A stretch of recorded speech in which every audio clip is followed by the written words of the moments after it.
Bien-aimés, nous sommes victorieux. Nous sommes les champions. Nous sommes les vainqueurs. N'ayez pas peur. Notre Dieu est vivant et il est tout-puissant. Derrière la muraille, il y avait une porte. Et cette porte, c'est la porte d'accès à des connexions divines. C'est la porte d'accès à la restauration de notre situation financière, sociale, morale, etc., etc. C'est une porte d'accès à l'élévation. C'est la porte d'accès à la gloire. Et c'est la porte d'accès à la faveur. Maintenant, nous allons sur les 7 clés essentielles pour briser nos obstacles et ouvrir les portes de nos bénédictions. Nous allons faire la lecture à Marc, Évangile de Marc, chapitre 2, versets 1 jusqu'à 5. Quelques jours après, Jésus vint à Capernaum. On a appris qu'il est à la maison. Et il s'assembla un si grand nombre de personnes que l'espace devant la porte, ne pouvant plus les contenir, il leur annonçait la parole. Des gens vinrent à lui, amena un paralytique porté par 4 hommes. Comme ils ne pouvaient l'aborder à cause de la foule, ils découvrirent le toit de la maison où il était et ils descendirent par cette ouverture le riz sur lequel le paralytique était couché. Jésus, voyant leur foi, dit au paralytique: mon enfant, tes péchés te sont pardonnés. Ici donc, il y a les 4 personnes. Ils avaient un projet très formidable. Quel était ce projet? Ils voulaient la guérison de leur collègue. Le collègue était un paralytique. Ils voulaient être bénis. Ils voulaient la bénédiction en provenance de Jésus. Alors, comme il avait un beau projet, ils avaient sélectionné les 4 clés essentielles pour réaliser leur projet. Ces 7 clés essentielles, ce sont les clés que nous allons voir immédiatement. Ces clés, ce sont les clés qu'on utilise pour briser nos obstacles afin d'aboutir aux bénédictions divines.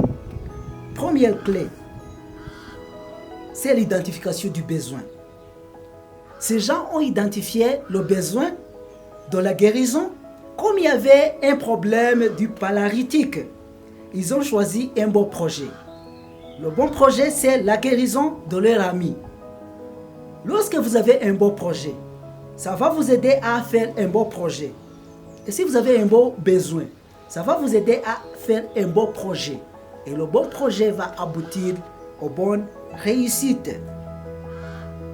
Vous priez mal. La Bible nous dit que nous prions mal parce que nous ne savons pas prier, parce que nous prions mal. Et nous prions afin de nous satisfaire nous-mêmes avec notre convoitise, plein d'orgueil, près de la jalousie, etc.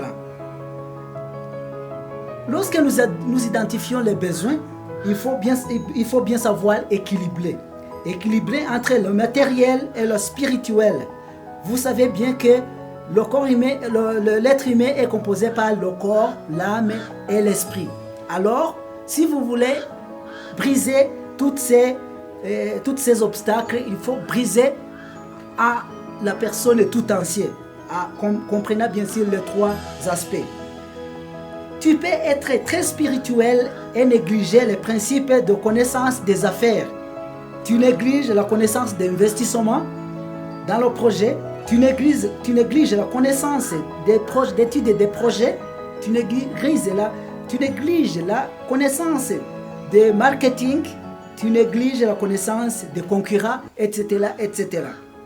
La connaissance de la loi de l'offre et de la demande. Quelquefois tu échoues, malgré que tu jeûnes, que tu pries, que tu l'emplis d'esprit, mais comme tu n'as pas voulu entrer aussi dans les affaires du corps, bien sûr, vous allez échouer. Également, tu peux être intelligent au principe des affaires et que tu négliges profondément la spiritualité. À cet effet, par après le projet ne seront pas bénis et cette fois, c'est parce que tu ne sais pas bien balancer. Ces gens alors, ils ont essayé à balancer. Alors, lorsque tu veux être, que votre projet soit prospère, il faut quand même être balancé. Deuxième chose, il faut identifier clairement la solution du besoin. Ici, le besoin est là, il y a un paralytique qui a besoin d'être guéri. Alors, on a identifié la solution. Où est-ce qu'on va trouver la solution? Est-ce que c'est à l'hôpital de Jérusalem? Non. Est-ce qu'on va au restaurant pour chercher de quoi à manger pour le paralytique? Non. Mais l'essentiel, c'est qu'on a dit que le paralytique a besoin de la guérison et nous savons l'endroit où il peut avoir la guérison. C'est à Jésus-Christ. Bien sûr, on a pris la décision d'amener le paralytique chez Jésus de Nazareth. Mes chers amis, il faut savoir faire l'agenda. Il faut savoir faire la planification. Il faut bien faire le calcul dans votre projet. Il faut bien faire la stratégie. Ce n'est pas que nous avons Dieu que nous pouvons négliger à planifier comme les intelligents.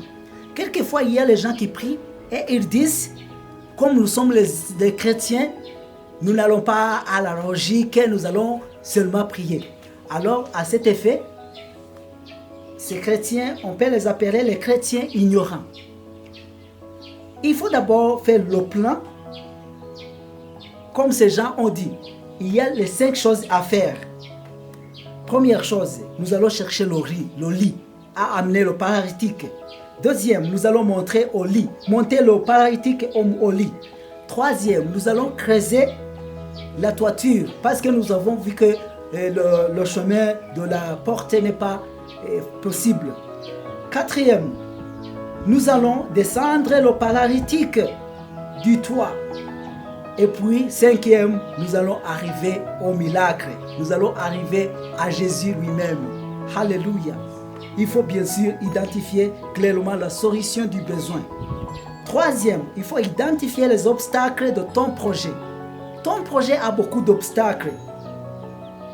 Il y avait de la foule. La foule est un obstacle qui pouvait empêcher la guérison, qui pouvait empêcher le paralytique d'être guéri, de rencontrer Jésus.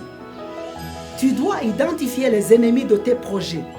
La plupart des chrétiens, à l'excès d'optimisme, ne veulent pas considérer les obstacles alors que nous savons qu'aucune rose sans épines.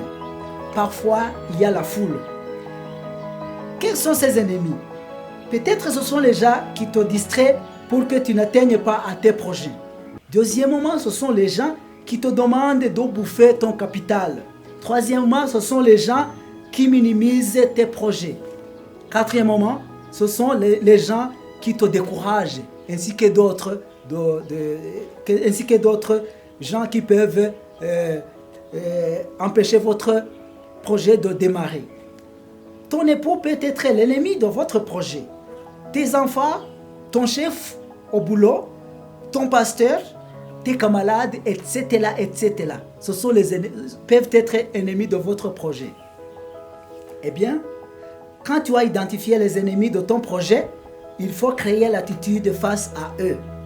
Mais si tu n'as pas encore les identifiés, ils seront au-dessus de toi. Ces gens quand même, ils ont contourné tous les ennemis. Ils n'ont pas passé par la porte parce que la foule bloquait la porte. C'est à toi de choisir le chemin.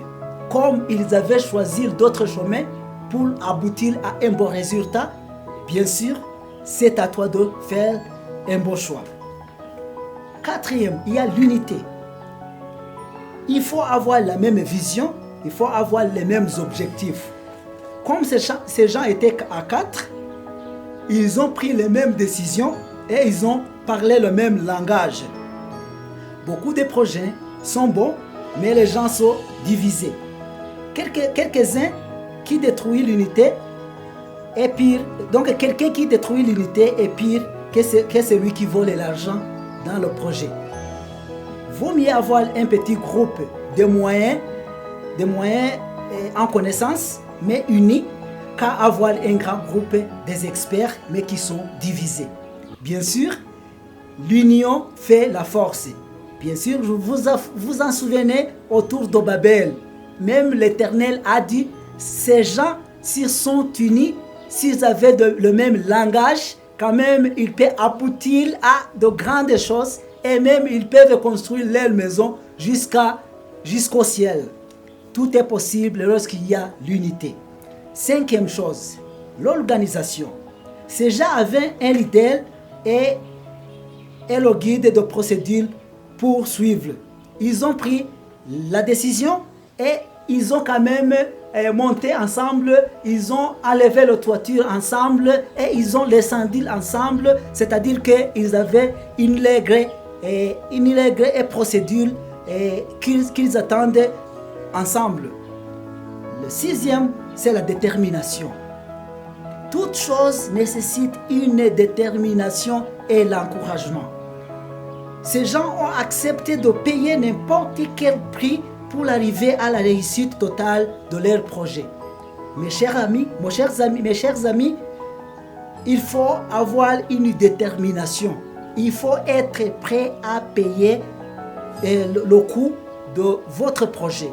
Et rien d'autre est là pour payer à votre projet. Puisqu'il vous appartient, le projet vous appartient, c'est à vous. Raison pour laquelle vous êtes là pour payer, vous êtes prêt à payer le coût ou bien le prix pour arriver à la bonne réussite. Septième, c'est la persévérance. Et bien mes chers amis, ces gens ont décidé de ne pas abandonner. Ils ont percé le muraille jusqu'à la dernière minute, jusqu'au moment où les obstacles seront totalement brisés et que les portes des bénéfices seront ouvertes. Alléluia. C'est-à-dire que les portes ont été ouvertes lorsque Jésus a dit aux paralytiques, prenez votre lit et l'entrée à la maison. On a proclamé la victoire. On a eu la guérison. Le projet atteint à son objectif. Avant de terminer, je vous encourage de faire des projets, de faire des grands projets et suivre toutes les 7 clés essentielles pour aboutir à votre bénédiction. Mais quand même, il faut d'abord percer les murailles, il faut briser les obstacles afin d'aboutir à la victoire totale. Merci, je vous remercie. À la prochaine week-end. Bye bye.